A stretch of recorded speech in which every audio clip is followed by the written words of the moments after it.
سوچنے کی باتیں سید ابوالعلا مودودی رحمہ اللہ۔ برادران اسلام، دنیا میں اس وقت مسلمان ہی وہ خوش قسمت لوگ ہیں جن کے پاس اللہ کا کلام بالکل محفوظ، تمام تعریفات سے پاک، ٹھیک انہی الفاظ میں موجود ہے جن الفاظ میں وہ اللہ کے رسول برحق پر اترا تھا۔ اور دنیا میں اس وقت مسلمان ہی وہ بدقسمت لوگ ہیں جو اپنے پاس اللہ کا کلام رکھتے ہیں اور پھر بھی اس کی برکتوں اور بے حد و حساب نعمتوں سے محروم ہیں۔ قرآن ان کے پاس اس لیے بھیجا گیا کہ اس کو پڑھیں، سمجھیں، اس کے مطابق عمل کریں اور اس کو لے کر خدا کی زمین پر خدا کے قانون کی حکومت قائم کریں۔ وہ ان کو عزت اور طاقت بخشنے آیا تھا، وہ انہیں زمین پر خدا کا اصلی خلیفہ بنانے آیا تھا، اور تاریخ گواہ ہے کہ جب انہوں نے اس کی ہدایت کے مطابق عمل کیا تو اس نے ان کو دنیا کا امام اور پیشوا بنا کر بھی دکھا دیا۔ مگر اب ان کے ہاں اس کا مصرف اس کے سوا کچھ نہیں رہا کہ گھر میں اس کو رکھ کر جن بھوت بگائیں، اس کے آیتوں کو لکھ کر گلے میں باندھیں اور گول کر پئیں اور محض ثواب کے لیے بے سمجھے بوجھے پڑھ لیا کریں۔ اب یہ اس سے اپنی زندگی کے معاملات میں ہدایت نہیں مانگتے، اس سے نہیں پوچھتے کہ ہمارے عقائد کیا ہونے چاہیے، ہمارے اعمال کیا ہونے چاہیے، ہمارے اخلاق کیسے ہونے چاہیے، ہم لین دین کس طرح کریں، دوستی اور دشمنی میں کس قانون کی پابندی کریں، خدا کے بندوں کے اور خود اپنے نفس کے حقوق ہم پر کیا ہیں اور انہیں ہم کس طرح ادا کریں، ہمارے لیے حق کیا ہے اور باطل کیا، اطاعت ہمیں کس کی کرنی چاہیے اور نافرمانی کس کی، تعلق کس سے رکھنا چاہیے اور کس سے نہ رکھنا چاہیے، ہمارا دوست کون ہے اور دشمن کون، ہمارے لیے عزت اور فلاح اور نفع کس چیز میں ہے اور ذلت اور نامرادی اور نقصان کس چیز میں۔ یہ ساری باتیں اب مسلمانوں نے قرآن سے پوچھنی چھوڑ دی ہیں۔ اب یہ کافروں اور مشرکوں سے، گمراہ اور خود غرض لوگوں سے اور خود اپنے نفس کے شیطان سے ان باتوں کو پوچھتے ہیں اور انہی کے کہنے پر چلتے ہیں۔ اس لیے خدا کو چھوڑ کر دوسروں کے حکم پر چلنے کا جو انجام ہونا چاہیے وہی ان کا ہوا، اور اسی کو یہ آج ہندوستان میں، چین اور جاوا میں، فلسطین اور شام میں، الجزائر اور مراکش میں ہر جگہ بری طرح بھگت رہے ہیں۔ قرآن تو خیر کا سرچشمہ ہے، جتنی اور جیسی خیر تم اس سے مانگو گے یہ تمہیں دے گا۔ تم اس سے محض جن بھوت بگانا اور کھانسی بخار کا علاج اور مقدمے کی کامیابی اور نوکری کا اصول اور ایسی چھوٹی چھوٹی ذلیل و بے حقیقت چیزیں مانگتے ہو تو یہی تمہیں ملیں گی۔ اگر دنیا کی بادشاہی اور روئے زمین کی حکومت مانگو گے تو وہ بھی ملے گی، اور اگر عرش الہی کے قریب پہنچنا چاہو گے تو یہ تمہیں وہاں بھی پہنچا دے گا۔ یہ تمہارے اپنے ظرف کی بات ہے کہ سمندر سے پانی کی 2 بوندیں مانگتے ہو، ورنہ سمندر تو دریا بخشنے کے لیے بھی تیار ہے۔ حضرات، جو ستم ظریفیاں ہمارے بھائی مسلمان اللہ کی اس کتاب کے ساتھ کرتے ہیں وہ اس قدر مضحکہ انگیز ہیں کہ اگر یہ خود کسی دوسری معاملے میں کسی شخص کو ایسی حرکتیں کرتے دیکھیں تو اس کی ہنسی اڑائیں، بالکل اس کو پاگل قرار دیں۔ بتائیے، اگر کوئی شخص حکیم سے نسخہ لکھوا کر لائے اور اسے کپڑے میں لپیٹ کر گلے میں باندھ لے یا اسے پانی میں گول کر پی جائے تو اس کو آپ کیا کہیں گے؟ کیا آپ کو اس پر ہنسی نہ آئے گی اور آپ اسے بے وقوف نہ سمجھیں گے؟ مگر سب سے بڑے حکیم نے آپ کے امراض کے لیے شفا اور رحمت کا جو بے نظیر نسخہ لکھ کر دیا ہے، اس کے ساتھ آپ کی آنکھوں کے سامنے رات دن یہی سلوک ہو رہا ہے، اور کسی کو اس پر ہنسی نہیں آتی۔ کوئی نہیں سوچتا کہ نسخہ گلے میں لٹکانے اور گول کر پینے کی چیز نہیں، بلکہ اس لیے ہوتا ہے کہ اس کی ہدایت کے مطابق اس کو استعمال کیا جائے۔ بتائیے، اگر کوئی شخص بیمار ہو اور علم طب کی کوئی کتاب لے کر پڑھنے بیٹھ جائے اور یہ خیال کرے کہ محض اس کتاب کو پڑھ لینے سے بیماری دور ہو جائے گی تو آپ اسے کیا کہیں گے؟ کیا آپ نہ کہیں گے کہ بھیجو اسے پاگل خانے میں، اس کا دماغ خراب ہو گیا ہے؟ مگر شاہی مطلق نے جو کتاب اس آپ کے امراض کا علاج کرنے کے لیے بھیجی ہے اس کے ساتھ آپ کا یہی برتاؤ ہے۔ آپ اس کو پڑھتے ہیں اور یہ خیال کرتے ہیں کہ بس اس کے پڑھ لینے سے ہی تمام امراض دور ہو جائیں گے، اس کی ہدایت پر عمل کرنے کی ضرورت نہیں، نہ ان چیزوں سے پرہیز کی ضرورت ہے جن کو یہ مضر بتا رہی ہے۔ پھر آپ خود اپنے اوپر بھی وہی حکم کیوں نہیں لگاتے جو اس شخص پر لگاتے ہیں جو بیماری دور کرنے کے لیے صرف علم طب کی کتاب پڑھ لینے کو کافی سمجھتا ہے؟ آپ کے پاس اگر کوئی خط کسی ایسی زبان میں آتا ہے جسے آپ نہ جانتے ہوں تو آپ دوڑے ہوئے جاتے ہیں کہ اس زبان کے جاننے والے سے اس کا مطلب پوچھیں۔ جب تک آپ اس کا مطلب نہیں جان لیتے آپ کو چین نہیں آتا۔ یہ معمولی کاروبار کے خطوط کے ساتھ آپ کا برتاؤ ہے جن میں زیادہ سے زیادہ 4 پیسوں کا فائدہ ہو جاتا ہے۔ مگر خداوند عالم کا جو خط آپ کے پاس آیا ہوا ہے اور جس میں آپ کے لیے دین و دنیا کے تمام فائدے ہیں، اسے آپ اپنے پاس یوں ہی رکھ چھوڑتے ہیں۔ اس کا مطلب سمجھنے کے لیے کوئی بے چینی آپ میں پیدا نہیں ہوتی؟ کیا یہ حیرت اور تعجب کا مقام نہیں؟ یہ باتیں میں ہنسی دل لگی کے لیے نہیں کر رہا ہوں۔ آپ ان باتوں پر غور کریں گے تو آپ کا دل گواہی دے گا کہ دنیا میں سب سے بڑھ کر ظلم اللہ کی اس کتاب کے ساتھ ہو رہا ہے، اور یہ ظلم کرنے والے وہی لوگ ہیں جو کہتے ہیں کہ ہم اس کتاب پر ایمان رکھتے ہیں، اس پر جان قربان کرنے کے لیے تیار ہیں۔ بے شک وہ ایمان رکھتے ہیں اور اسے جان سے زیادہ عزیز رکھتے ہیں، مگر افسوس یہ ہے کہ وہی اس پر سب سے زیادہ ظلم کرتے ہیں۔ اور اللہ کی کتاب پر ظلم کرنے کا جو انجام ہے وہ ظاہر ہے، خوب سمجھ لیجئے۔ اللہ کا کلام انسان کے پاس اس لیے نہیں آتا کہ وہ بدبختی اور نصیبت میں مبتلا ہو۔ طٰہٰ ما انزلنا علیک القرآن لتشقیٰ، یہ سعادت اور نیک بختی کا سرچشمہ ہے، شقاوت اور بدبختی کا ذریعہ نہیں ہے۔ یہ قطعی ناممکن ہے کہ کوئی قوم خدا کے کلام کی حامل ہو اور پھر دنیا میں ذلیل و خوار ہو، دوسروں کی محکوم ہو، پاؤں میں روندی اور جوتیوں سے ٹھکرائی جائے، اس کے گلے میں غلامی کا پھندا ہو اور غیروں کے ہاتھ میں اس کی باغیں ہوں، اور اس کو اس طرح آنکیں جیسے جانور آنکے جاتے ہیں۔ یہ انجام اس کا صرف اسی وقت ہوتا ہے جب وہ اللہ کے کلام پر ظلم کرتی ہے۔ بنی اسرائیل کا انجام آپ کے سامنے ہے۔ ان کے پاس تورات اور انجیل بھیجی گئی تھی اور کہا گیا تھا وَلَوْ أَنَّهُمْ أَقَامُوا التَّوْرَاةَ وَالْإِنْجِيلَ وَمَا أُنْزِلَ إِلَيْهِمْ مِنْ رَبِّهِمْ لَأَكَلُوا مِنْ فَوْقِهِمْ وَمِنْ تَحْتِ أَرْجُلِهِمْ،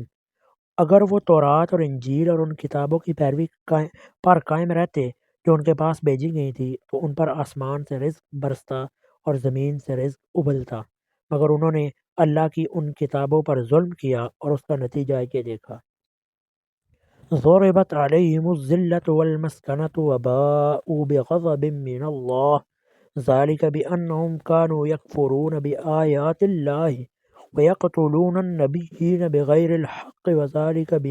ذلک بما عصوا وكانوا یعتدون۔ ان پر ذلت اور محتاجی مسلط کر دی گئی اور وہ خدا کے غضب میں گر گئے، یہ اس لیے کہ وہ اللہ کی آیات سے کفر کرنے لگے تھے اور پیغمبروں کو ناحق قتل کرتے تھے،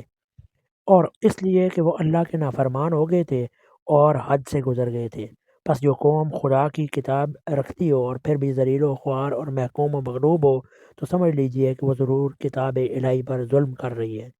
اور اس پر یہ سارا وبال اسی ظلم کا ہے۔ خدا کے اس غضب سے نجات پانے کی اس کے سوا کوئی صورت نہیں کہ اس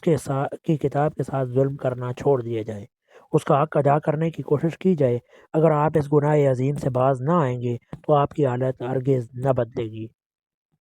خواہ آپ گاؤں کالج کھول دیں، آپ کا بچہ گریجویٹ ہو جائے، آپ یہودیوں کی طرح سود خواری کر کے کروڑ پتی کیوں نہ ہو جائیں۔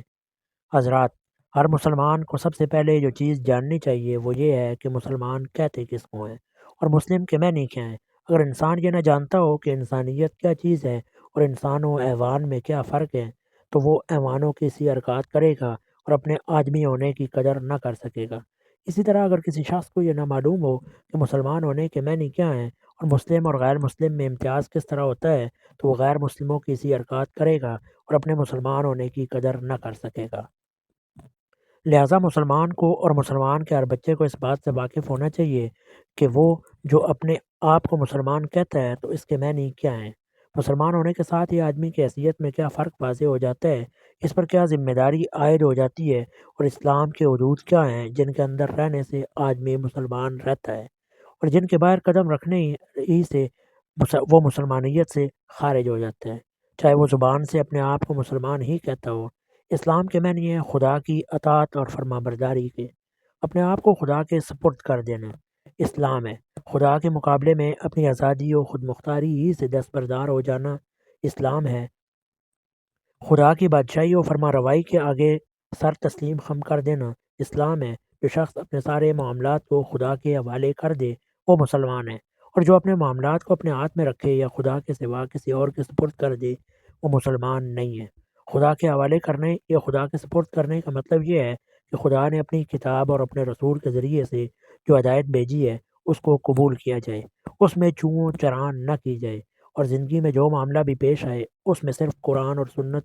سنت رسول صلی اللہ علیہ وسلم کی پیروی کی جائے۔ جو شخص اپنی عقل اور دنیا کے دستور اور خدا کے سوا ہر ایک کی بات کو پیچھے رکھتا ہے اور ہر معاملے میں خدا کی کتاب اور اس کے رسول سے پوچھتا ہے کہ مجھے کیا کرنا چاہیے اور کیا نہ کرنا چاہیے، اور جو ہدایت وہاں سے ملے اس کو بے چون و چرا مان لیتا ہے اور اس کے خلاف ہر چیز کو رد کر دیتا ہے،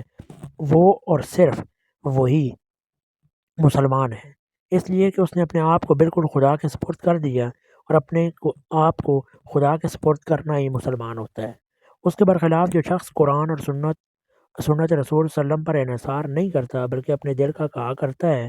یا باپ دادا اسے جو کچھ کہتا ہے چلا آتا ہے اس کی پیروی کرتا ہے، یا دنیا میں جو کچھ ہو رہا ہے اس کے مطابق چلتا ہے اور اپنے معاملات میں قرآن اور سنت سے یہ دریافت کرنے کی ضرورت ہی نہیں سمجھتا کہ اسے کیا کرنا چاہیے، یا اگر اسے معلوم ہو جائے کہ قرآن و سنت کی ہدایت یہ ہے اور پھر وہ اس کے جواب میں کہتا ہے کہ میری عقل اسے قبول نہیں کرتی اس لیے میں اس بات کو نہیں مانتا، یا باپ دادا سے تو اس کے خلاف عمل ہو رہا ہے لہٰذا میں اس کی پیروی نہ کروں گا، یا دنیا کا طریقہ اس کے خلاف ہے لہٰذا میں اسی پر چلوں گا، تو ایسا شخص ہرگز مسلمان نہیں ہے، وہ جھوٹ کہتا ہے اگر اپنے آپ کو مسلمان کہتا ہے۔ آپ جس وقت کلمہ لا الہ الا اللہ محمد رسول اللہ پڑھتے ہیں اور مسلمان ہونے کا اقرار کرتے ہیں، اسی وقت گویا آپ اس بات کا اقرار کرتے ہیں کہ آپ کے لیے قانون صرف خدا کا قانون ہے، آپ کا حاکم صرف خدا ہے، آپ کو اطاعت صرف خدا کی کرنی ہے، اور آپ کے نزدیک حق صرف وہ ہے جو خدا کی کتاب اور اس کے رسول صلی اللہ علیہ وسلم کے ذریعے سے معلوم ہو۔ اس کے معنی یہ ہے کہ آپ مسلمان ہوتے ہی خدا کے حق میں اپنی آزادی سے دستبردار ہو گئے۔ اب آپ کو یہ کہنے کا حق ہی نہ رہا کہ میری رائے یہ ہے، یا دنیا کا دستور یہ ہے، یا خاندان کا رواج یہ ہے، یا فلاں حضرت یا فلاں بزرگ یہ فرماتے ہیں۔ خدا کے کلام اور اس کے رسول صلی اللہ علیہ وسلم کی سنت کے مقابلے میں اب ان میں سے کوئی بات بھی آپ نہیں کر سکتے۔ اب آپ کا کام یہ ہے کہ ہر چیز کو قرآن اور سنت کے سامنے پیش کریں، جو کچھ اس کے مطابق ہو اسے قبول کریں، اور جو اس کے خلاف ہو اسے اٹھا کر پھینک دیں، خواہ وہ کسی کی بات اور کسی کا طریقہ ہو۔ اپنے آپ کو مسلمان بھی کہنا اور پھر قرآن اور سنت کے مقابلے میں اپنے خیال یا دنیا کے دستور یا کسی انسان کے قول یا عمل کو ترجیح دینا، یہ دونوں ایک دوسرے کی ضد ہیں۔ جس طرح کوئی اندھا اپنے آپ کو آنکھوں والا نہیں کہہ سکتا اور کوئی لٹکا اپنے آپ کو ناک والا نہیں کہہ سکتا،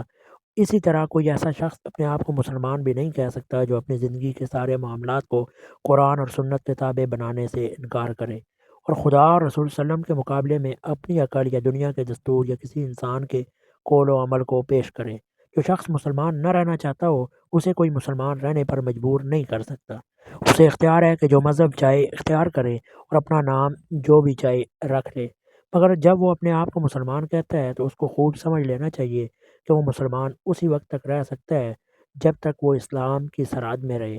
خدا کے کلام اور اس کے رسول صلی اللہ علیہ وسلم کی سنت کو حق اور صداقت کا معیار تسلیم کرنا اور اس کے خلاف ہر چیز کو باطل سمجھنا اسلام کی سرحد ہے۔